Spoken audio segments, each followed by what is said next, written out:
লা লিগায় আজ মাদ্রিদ ডার্বিতে মুখোমুখি হবে রিয়াল মাদ্রিদ ও আতলেতিকো। সিভিটাস মেট্রোপলিটানোতে ম্যাচ গড়াবে বাংলাদেশ সময় রাত ১টায়। ৭ ম্যাচে ৫ জয় আর ২ ড্রয়ে ১৭ পয়েন্ট নিয়ে টেবিলের ২-এ আছে গ্যালাক্টিকোরা। অন্যদিকে ২ পয়েন্ট কমে রিয়ালের পরের স্থানেই সিমিওনের দল। হাসান মেহেদীর ম্যাচ প্রিভিউ। ধীরে ধীরে ধারাবাহিক ছন্দে ফেরার আভাস দিচ্ছে কার্লো রিয়াল। মৌসুমের শুরুর দিকে ২ ম্যাচে ড্র করে মূল্যবান ৪ পয়েন্ট হাতছাড়া করেছে গ্যালাক্টিকোরা। এরপর ভিনি এমবাপ্পে রদ্রিগোদের কল্যাণে লিগে টানা ৪ ম্যাচ জিতেছে লস ব্লাঙ্কোরা।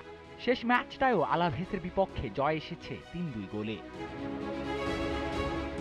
তবে আতলেতিকোর সাথে বরাবরই ভুগে থাকে আনচেলত্তি শিবির। গেল মৌসুমে হোমে ড্র আর অ্যাওয়েতে বিধ্বস্ত হতে হয়েছে ৪-২ গোলে। মুখোমুখি শেষ ৫ দেখার পরিসংখ্যানেও কিছুটা পিছিয়ে রিয়াল।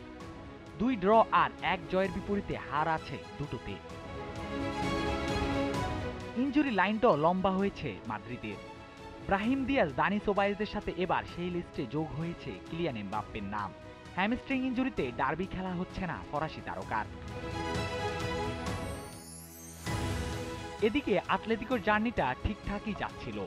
মাঝে ভিয়ারিয়াল, ভায়োকানো ও স্পানিওলের সাথে ড্রগুলোই তাদের ঠেলে দিয়েছে টেবিলের ৩-এ। শেষ ম্যাচে সেল্তা ভিগোর সাথে তাদের জয় এসেছে আলভারেজের একমাত্র গোলে। মহা লড়াইয়ের আগে বেশ ফুরফুরে মেজাজেই অনুশীলন সেরে নিয়েছে সিমিওনের দল। হাই ভোল্টেজ ম্যাচে আতলেতিকো বসের চোখ থাকবে গ্রিজমান, গ্যালাগারদের উপর। টিমে নেই ইনজুরি শঙ্কাও। ঘরের মাঠে পূর্ণ ৩ পয়েন্ট আদায় করতে বদ্ধপরিকর দলটি।